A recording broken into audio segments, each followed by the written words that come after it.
So welcome back, everybody. Sully is officially 6 months old, and the spring in his tushy is very alive and well. Doesn't help that I do this with the toys.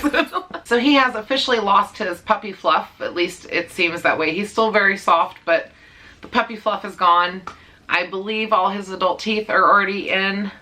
It looks like they're all there. I don't see any more bleeding or loose teeth. They all look pretty much like the adult ones now, which is exciting because I know I'm getting through the puppy stage, but it's also very sad because I'm losing some of that puppy stage. He's still very puppy-like, obviously, because he's 6 months old, but you can start seeing the more adult man-type dog he's becoming, and it just goes by too fast. And he's still very exhausting, regardless of him maturing. He's still very exhausting. He still does really well on his walks, but the thing he's starting to do lately is, when it comes to his car reactivity, he will go to, as far as he can, to the edge right before he goes to the street and he'll stand there and just watch the cars.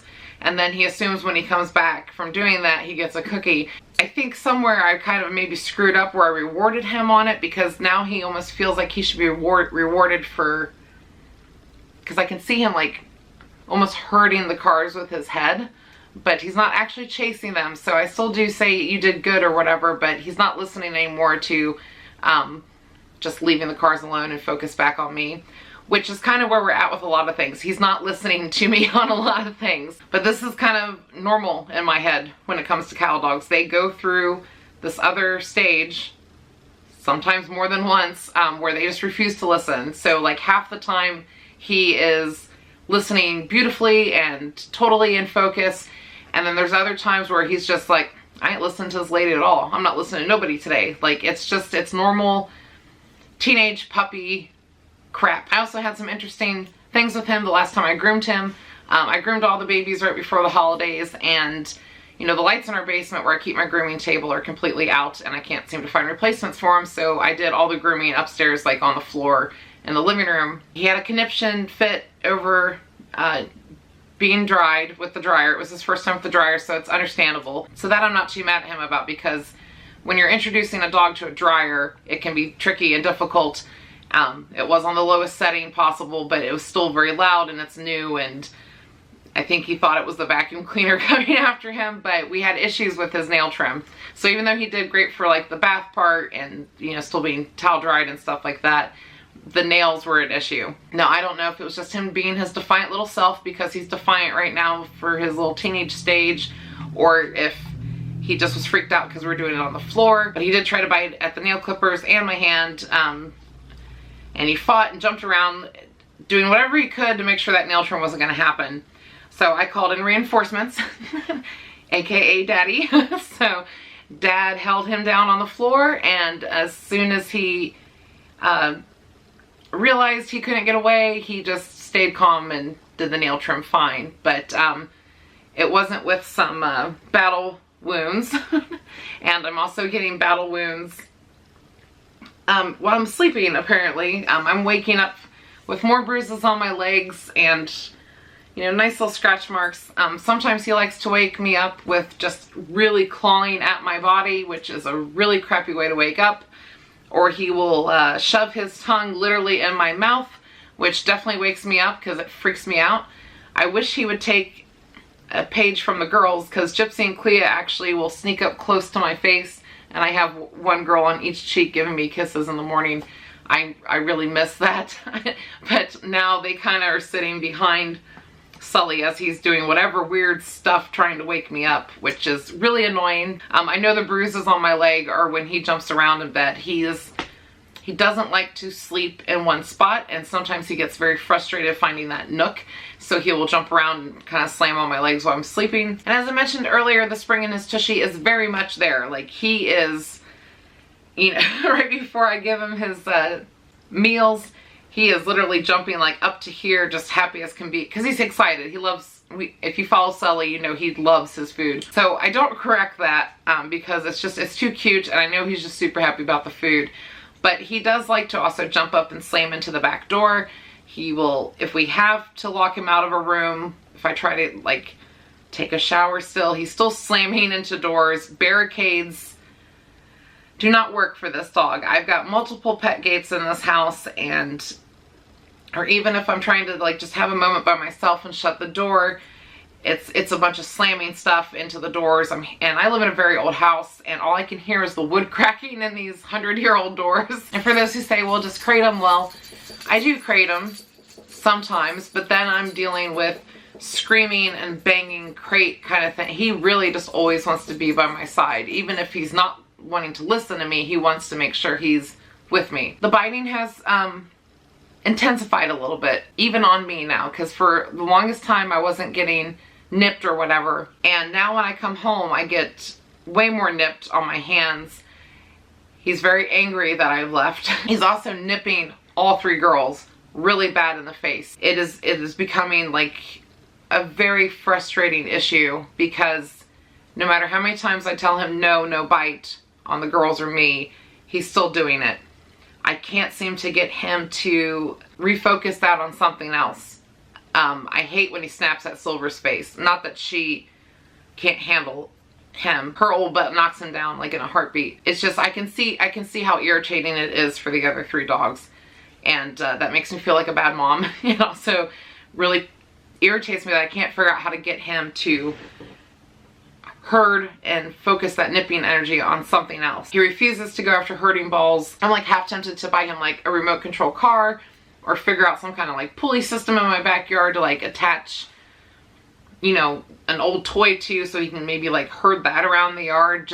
I'm not sure how to get him to stop nipping, especially at the faces. I'm not sure why he's going after the girls' faces so much. Gypsy has finally hit her breaking point. She has snapped at him twice this week, and the only reason I'm smiling about that is because I'm so happy.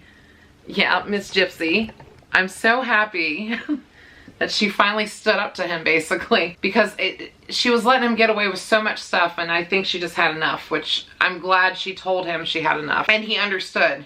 Like, I saw that he understood, like, oh, I pushed a button. And it's like, yeah, you've pushed that button way too many times this week. And she's starting to do these cute little, like, spin redirection things when he tries to herd her into the house, and it really, really pisses him off. Like, well, you can't do that. I'm supposed to herd you into the house. And she's like, no, not doing that. He's constantly trying to grab all the toys for himself. He doesn't really like to share toys. I'm very shocked he's willing to share food. Like, he doesn't mind having the girls come to his bowl and check out for any little crumbs with him. I'm just very grateful he's not food aggressive. He definitely is kind of almost resource guarding still with the toys, though. You can see that he's being protective of them. He makes piles throughout the entire house of the toys, and he doesn't want nobody to touch them, because in his head he thinks they're all his. Thankfully though, all the stuff I was doing with him, like the first month and a half he was with us, you know, trying to offer him a better toy to grab something out of his mouth, or just in general grab something out of his mouth, like I think it took about, it definitely was a month and a half, I think, for him to not do resource guarding with me, because he kept putting stuff in his mouth that he wasn't supposed to. He still has a lot of issues with my husband. My husband brings out the worst in children and pets, and when I say he brings out the worst, it's like they get overly crazy around him and energetic and just don't listen, and it was like that even with my nephews when my nephews were little. So they are still working out whatever they're working out, but Sully does still, even though he jumps up and bites at my husband and jumps up and climbs all over him and all that kind of stuff, like, there are moments where Sully will actually like go and cuddle with him. So it's like I can see that there is a relationship forming there. So that's a plus, even though we're still trying to figure out how to get him to stop jumping up and biting. And that's another thing he's been doing, even with me. He will jump up and bite my hand. And anytime any of my cow dogs have done that jump up bite thing or jump up and pop you in the face, I try to turn my body away so they can't get to it. I will tell them off. I will ignore them. It all depends on the situation. I have thought about putting a training leash on him throughout the house, you know, for when he jumps up to pull him down, because that is another method I know to do. But he does seem to respond well when I tell him off, or to tell him to sit down and to stay calm. Like, I feel like it's just a really long test of, do I really mean it? You know, and with all my other cow dogs, when they've done any of the jumping, I know my girls stopped jumping and popping us in the face sooner than 6 months. I'm pretty sure it was like around 5 months. But they still went through phase 2 of not listening. So for my first time healer parents who are watching this channel, this is normal. Like, it is completely normal for your puppy who, you know, learned all this training, does all these tricks, knows all these commands, knows the way of the house, to just suddenly stop listening. And it is extremely irritating because you've put in so much work so far. And my best advice is to just stick with it. You know, you hear me say all the time, you have to be consistent with this breed. So even though, you know, Sully's still jumping up and nipping at my hand, I will constantly correct him until he gets it through his head. And that could take another month. You know, like, it's a cattle dog. They are stubborn. And we're still doing really good on potty training. We have not had one accident. He did spray a laundry basket, but that was a straight up marking territory gesture. So I wasn't too mad about that. But when I said, no, you can't even do that, he's like, oh, I'm sorry. And he stopped immediately. So that was good.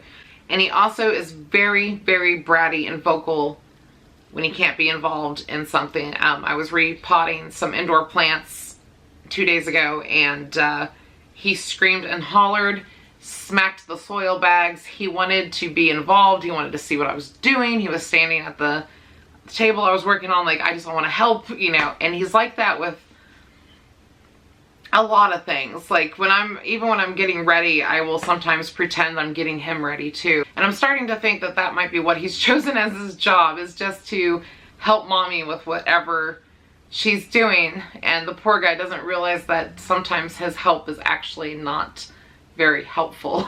So, you know, and despite all my frustration and exhaustion, and, you know, I've got days where I'm just like, oh, I want to kill this dog, and I wouldn't kill my dog. I would never kill any dog. Like, but you know what I mean? It's that frustrating, like, you know, I need a beer, you know, or whiskey or something feeling. You get all this frustration, and it's hard to really focus on that for me, because he really is still, he is such a sweet boy.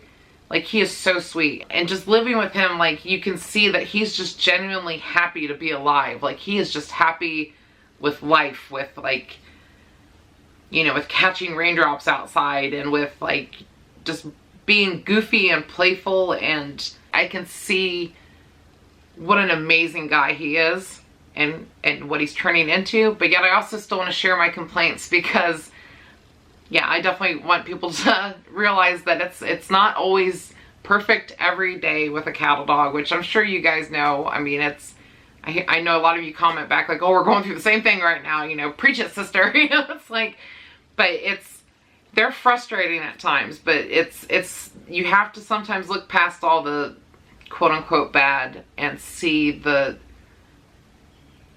amazing animals they are. I just really love him, even though he's a pain in the butt. Look how big he is. 6 months old. Cattle dogs, they can fall asleep in any position. Hi, baby. But that's kind of where we're at the 6 month mark. And like I've said numerous times, it's still not perfect, but we're getting there. Who am I kidding? It's perfect. It's cattle dogs. But thank you guys for watching. Remember to click all the buttons, and we will see you in the next video. What?